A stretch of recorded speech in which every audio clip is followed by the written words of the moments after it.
বন্ধু বান্ধৱীসকল, এইখনেই হ'ল শ্ৰী শ্ৰী নাগশংকৰ মন্দিৰ অৰ্থাৎ নাগশংকৰ দেৱালয়। এই মন্দিৰখন বহুত ধুনীয়া আৰু ইয়াত বহুত দূৰ দূৰণিৰ পৰা ভক্তসকলে আহে আৰু আহি ভিৰ কৰে। এইখনেই হ'ল নাগশংকৰ মন্দিৰ অৰ্থাৎ নাগশংকৰ দেৱালয়। ইয়াত বহুত ডাঙৰ ডাঙৰ কাছ আছে আৰু বহুত পুৰণা পুৰণা কাছ আছে। আপোনালোকক মই দেখুৱাম, আপোনালোকে দেখিবলৈ পাব। মাত্ৰ আপোনালোকে শেষলৈকে মোৰ ভিডিঅ'টো চাই থাকক। কিমান সুন্দৰ মন্দিৰ নহয় জানো বন্ধু বান্ধৱীসকল? আপোনালোকে চাগৈ নিশ্চয় শুনিছে এই নাগশংকৰ মন্দিৰটোৰ বিষয়ে। আৰু এয়া চাওকচোন বন্ধু বান্ধৱীসকল, এয়া কাছ, কিমান প্ৰকাণ্ড কাছ আৰু ভয়েই নকৰে মানুহৰ ওচৰলৈ গুচি আহে।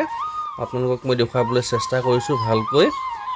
এইয়া চাওক, কিমান প্ৰকাণ্ড কাছ আৰু কিমান অগণন, গণি শেষ কৰিব নোৱাৰা কাছ আছে ইয়াত। এই পুখুৰীটো নাগশংকৰ মন্দিৰৰে পুখুৰী হয়। মন্দিৰৰ নিচেই কাষতেই আছে।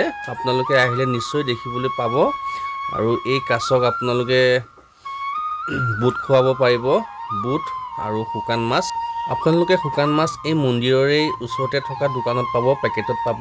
আপোনালোকে শুকান মাছ কিনিবলৈ পাব। আপোনালোকে আহিলে নিশ্চয় গম পাই যাব। এই মন্দিৰখন আছে বিশ্বনাথ জিলা চতিয়া সমষ্টিৰ অন্তৰ্গত নাগশংকৰত আছে। এই মন্দিৰখন নাগশংকৰ দেৱালয় নামেই জনাজাত। আপোনালোকে আহিব, এদিন আহি মন্দিৰটো দৰ্শন কৰিব আৰু লগতে কাছকেইটাও আপোনালোকে চাব বুলি মই আশা কৰিলোঁ। আজিলৈ ইমানেই।